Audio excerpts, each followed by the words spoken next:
Hi guys, this is Marianne Salamo, and I'm sorry my voice is a little harsh. It's a little hoarse.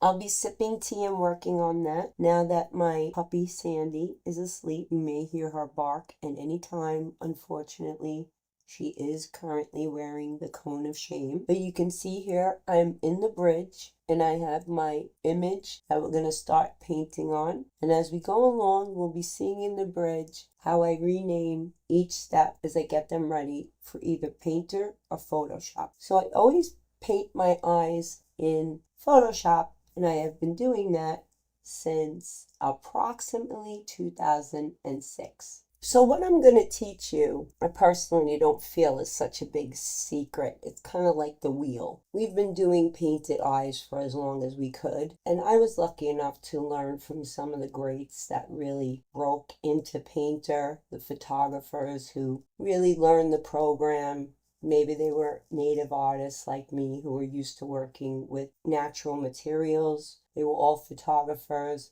I learned eyes from Faye Circus, who happened to paint a very famous image for Don Blair, and he's a long-time, well-known portrait photographer. I was lucky enough to learn from Helen Yancey, from Marilyn Sholin, from Jim Cunningham, and a host of other painters that you know, and I know that we have talked and shared many experiences. We've also shared many techniques, and we've refined a lot of techniques. And I think over the years, we've all adapted the techniques to work a certain way for us, what makes most sense. I'm going to open this image. It's going to open in Photoshop. And I cropped it so really we have the eyes. And the first thing that I do when I have an image open is I run an action. Now, I'm going to have another video on the channel. If you don't know how to write an action, it's really not that hard. Basically what it is that you go through your steps that you do normally, and you make a little recording as you do it, and then you hit playback. It will run through the steps. So I have an action here, and I'm going to go through my actions, and some of them are mine. Some of them were made by other people. Dodge and burn. I'm going to do a video on that, what those actions are. Realistic sharpen for web on a web-sized image. These are all my upload JPEG or upload. Just nameless things. Canon summer. You do a photo shoot with a gray card. You want to write an action for that particular gray card. I'll show you how to do that as well. But right now, I'm looking for the action, and that's in my painting actions right there. So it says Mare's painting actions. I'm going to shut this off. That's just general actions. These are painting actions. These are actions that I use for when I paint. And so it's painted eyes layers, and it's just going to put the layers that I use to paint on because I paint on layers. And then we have painter layers outdoors, which is a little different when the eye is not a studio light, but an outdoor light. And I will show you that too. The final sharpen, when you bring an image from Painter. I haven't experienced whether you should sharpen an image from Photoshop before it's printed, but normally when you paint an image in Corel, you should sharpen it before you send it to print so you can see those brush strokes. Dabs Paint Prep was an old action that I wrote years ago. Can open it up. It basically used the Paint Dabs filter. There's a quick mask to do it where you do a Gaussian blur, and you could see all the steps here. I'm sure if I ran the action, it would do it. What it used to do is blur the image a little bit before I took it into Painter. I don't use it anymore. And then adjustments.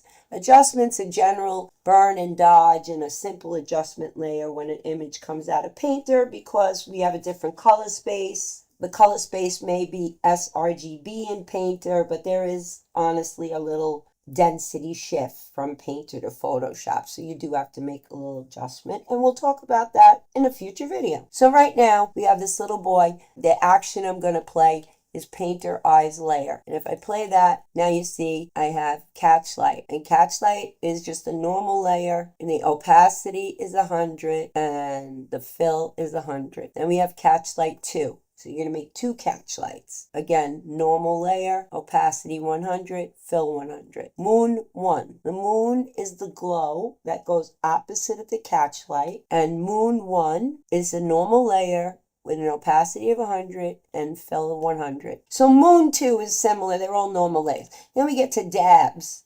Details. The blend mode is set to color. That is something that I've been working on recently, sometimes depending on the paint and the brushes change very quickly right now. The way the brush reacts to the tablet in your hand has been changing with every update if you have a subscription of Photoshop. If you have an old version of Photoshop and you don't update it, the brushes will work the same way. But I'm finding every time I update the subscription version of Painter, of Photoshop, we're going to add that to the drinking game. We have 2 drinking games on my channel. The first one is the layer drinking game. And the layer drinking game, when Marianne paints on the wrong layer, you take a shot. The amount of times I do that, needless to say. Second drinking game is, since speaking is an issue for me, that would be how many times I mix up Painter and Photoshop. So from now on, I'm going to call Painter, and I'm going to call Photoshop PS. I call it PS. That keeps my brain from getting scrambled. So roll with me. Thank you. I find that the brushes in Painter pretty much stay the same. Still using brushes from Painter that I created way back in 10. And as long as you save it as a brush file, it'll some of the old ones won't, but most of them will. The brush tool in Photoshop, though, is just changing by the day. It's in the old days when you had a tablet, you used to go into settings and you have to jiggle it and you'd have to I'll show you. Let's see if it's still even there. All right, so I'm going to get the brush tool. I'm going to look up here, normal. I'm going to look up here, brush.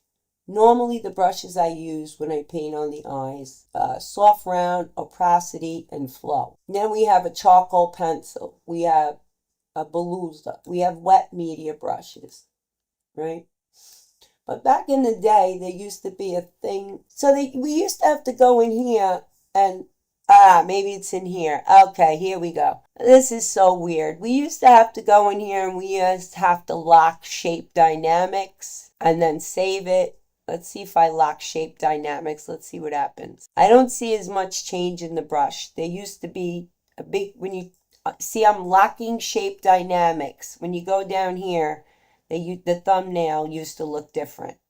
The spacing and the hardness used to change. If I take off shape dynamics, it doesn't do anything anymore. So the tablet is more responsive and the brushes are more responsive. You have stamp brushes. In a future video, we'll look at the mixer brush. I'm not too familiar with that. I have a great friend, Karen McCall. She's an excellent teacher as well. If you're looking for more advanced, I'm starting from the beginning and I'm coming for Corel, and she's really deep into Photoshop. PS, she's really deep into PS. So the brushes are changing. The brushes, what does that mean? Well, they're getting more responsive. They act a little differently than they did before. But before that, the first step is retouch.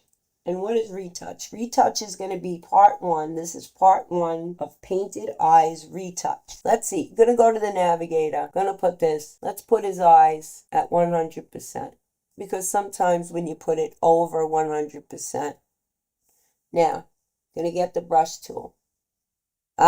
Big brush, right? And we're in soft round, opacity, and flow. You see how big that brush is? That's not going to work. Also, if we hit the Alt key, we're going to color pick inside the eye. Color pick the pupil. Now, you may think the pupil is 100% black. Let's look. It is. This one it happens to be. Sometimes the pupil is not 100% black. That's why I tell you to color pick in the pupil. All right, now, you see I don't know if this is showing up, but I'm going to scroll my tablet to brush size, and I'm making the brush really small. You can zoom in tighter to do this work. But the problem is it starts to pixel out. Let's see if it does. Okay, let's see. Let's see how much bigger we can get. Okay, we can go to 200, and I would suggest staying on the number. Sometimes when you're on a weird number like 105, it may look good, but then sometimes when you go, okay, here, like 448, I don't know. It tends to, even if it just tends to look cleaner when you're 300 is still, I would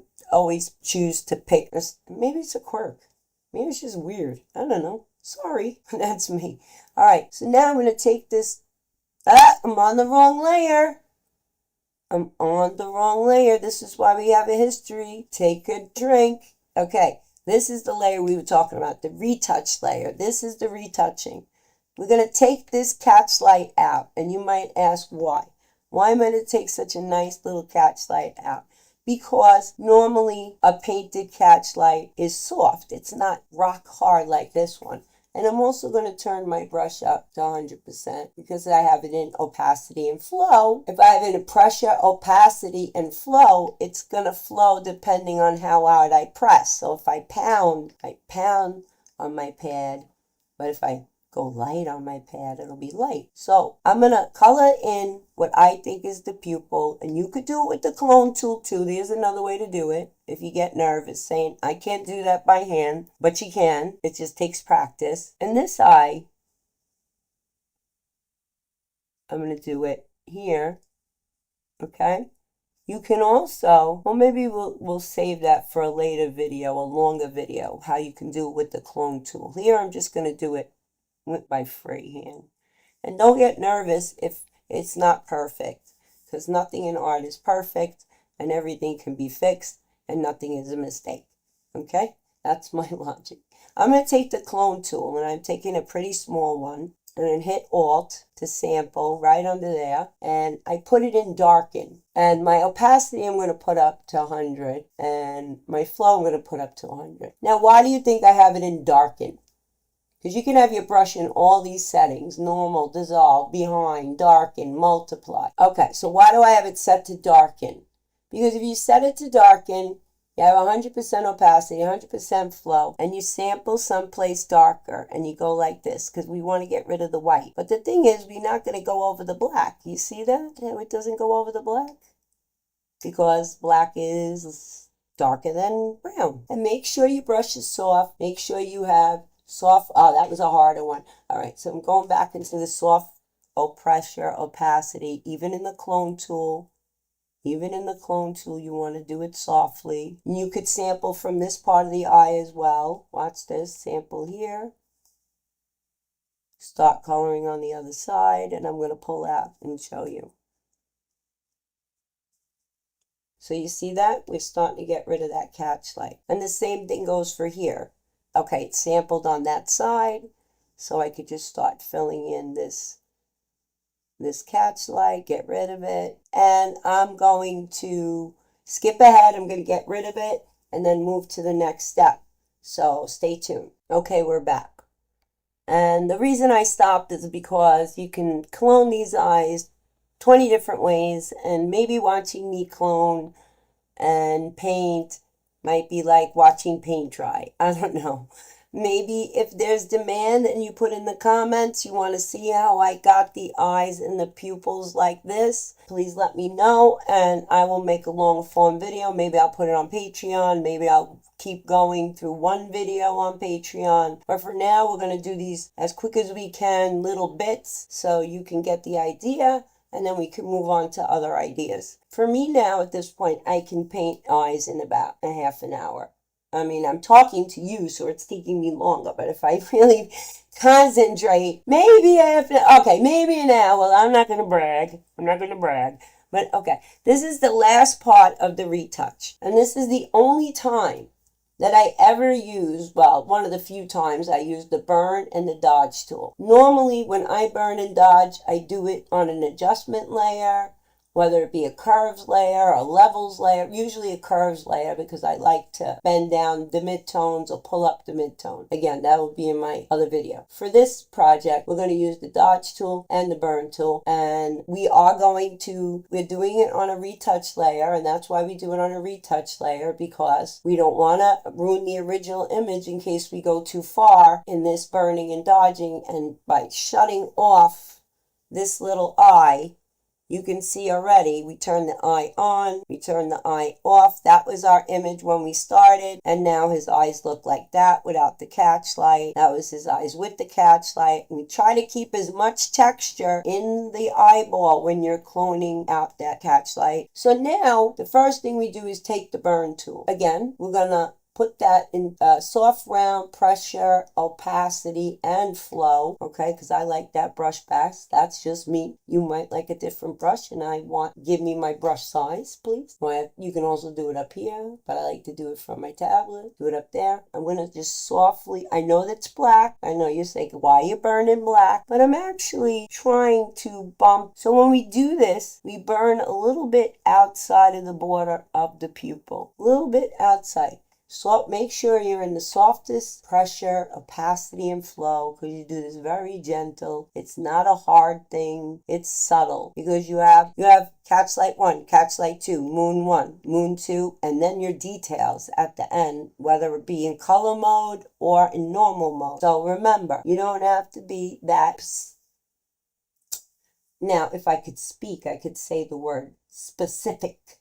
You don't need to be that specific. And I'm on the wrong layer. Again, retouch layer. Make sure you're on the retouch layer. And then when you do this little burn tool, am I in the burn tool? Yeah, check everything. Okay. Go a little bit outside the burn tool. If you see, if I turn, you see that?